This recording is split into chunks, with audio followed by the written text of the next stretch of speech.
नमस्कार. होम मिनिस्टरच्या आजच्या भागामध्ये मी आदेश बांदेकर आपणा सगळ्यांचं मनापासून स्वागत करतो. मिठागर रोड मुलुंड पूर्व या परिसरात आलेले आहोत आणि आमची कामिनी ताई सज्ज झालेली आहे, कारण काही दिवसातच ते आता बोगल्यावर चढणार, शुभमंगल सावधान होणार आणि मग इतकी वर्ष आमची जी ताई माहेरी आहे ती सासरी जाणार. लक्ष्मीच्या पावलानं सासरी निघालेल्या आमच्या या भावी गृहलक्ष्मीचं स्वागत करून सुरुवात करूया आजच्या भागाला. कामिनी काटकर यांच्या घरी जाऊया. धावपळ सुरू आहे लग्नाची. चला.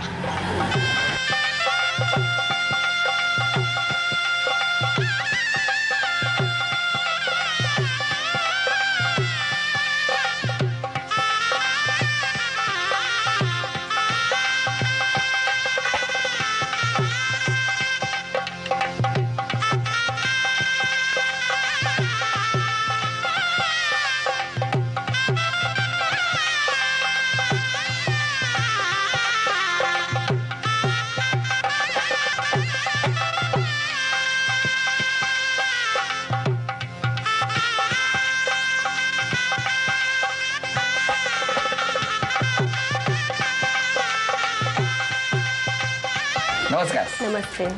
नाव सांगा. माझं नाव कामिनी जनार्दन काटकर. द्या ओळख करून. हे माझे मिस्टर दिलीप मिस्टर. झाले होणारे मिस्टर. नमस्कार. नमस्कार. ही माझी आई.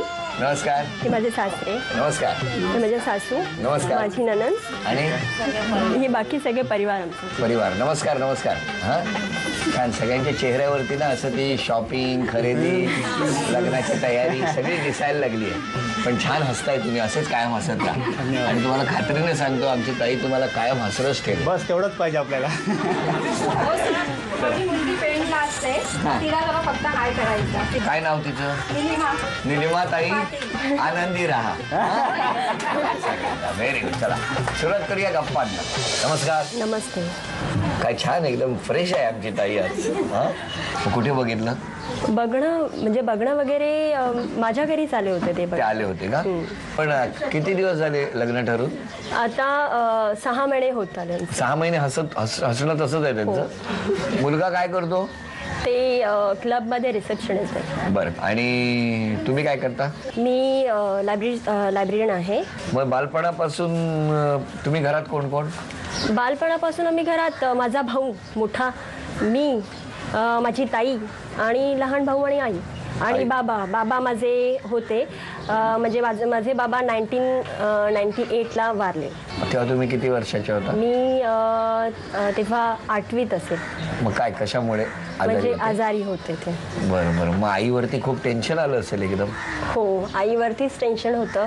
पण माझ्या आईने खूप कष्ट घेतलेत आमच्यासाठी. म्हणजे स्वतःच्या आवडीनिवडीचा तिने कधी विचार केला नाही. तिने प्रत्येक वेळेस मुलांना माझ्या कसं पुढे करता येईल असं तिने पाहिलं. माझ्या आईने खूप केले माझ्यासाठी. आणि ती कधी मला काही म्हटलं तर तिने कधी नाही म्हटलं मला कुठला कोर्स करण्याकरता किंवा काही.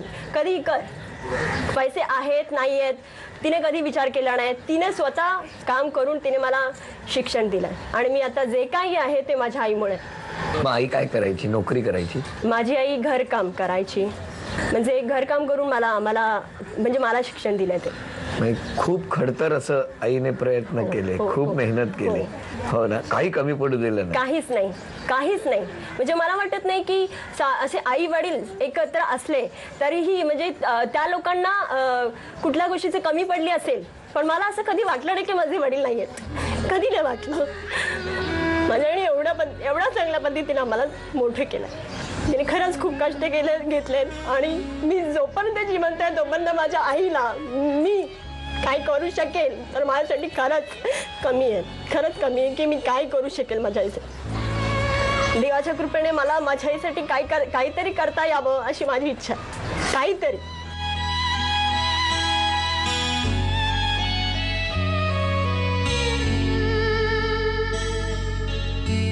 तुमच्यासाठी आईने खूप प्रयत्न केले, खूप झगडली. त्यामुळे आता आयुष्यभर आनंद देणं ही तुमची जबाबदारी आहे. साहजिक आहे. पण जेव्हा जावई ठरले तेव्हा आईच्या चेहऱ्यावरचा आनंद कसा होता? खुश झाली ती खूप. होत आहे माझ्या चांगल्या घरी लग्न होत आहे.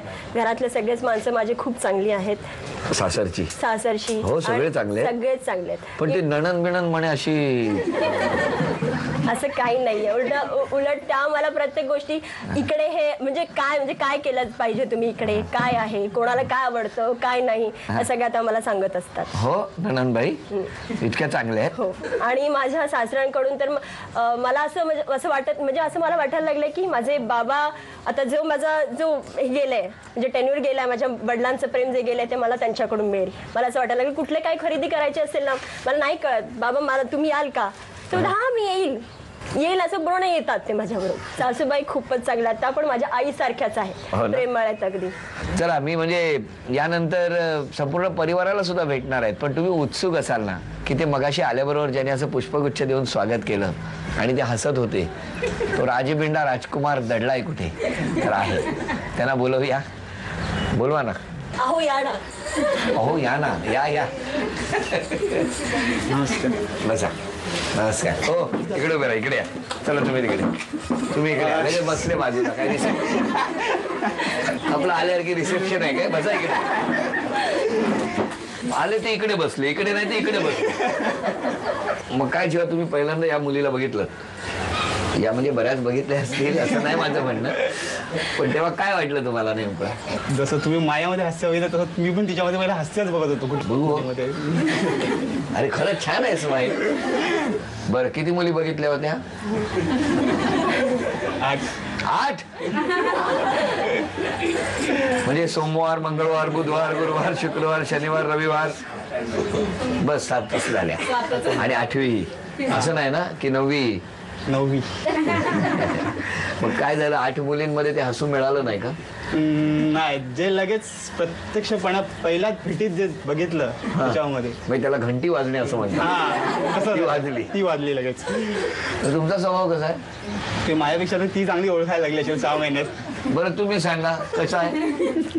स्वभाव त्यांचा मनमिळावू आहे. म्हणजे मलाही तेवढं जमत नाही लोकांशी पटकन असं बोलणं की एखाद्याची ओळख काढणं, ते काढू शकतात. म्हणून शाळेत बऱ्याच मैत्रिणी होत्या. असतील. लगेच ताट बसले, बालपण आठवलं त्याला. बरं तुमचा ह्यांच्या स्वभावाबद्दल सांगा. त्यांचाही तसाच मनमिळाव आहे, फक्त थोडा राग आहे मनात. कधी पण लगेच राग येतो समोर. बरं बाकीचं सगळं ठीक आहे, पण जेव्हा हे इथून म्हणाले ना मी यांच्याकडे बघत होतो की पटकन राग येतो, तेव्हा त्यांनी इकडनं सुद्धा आता बघा मी गेल्यावर काय होतं.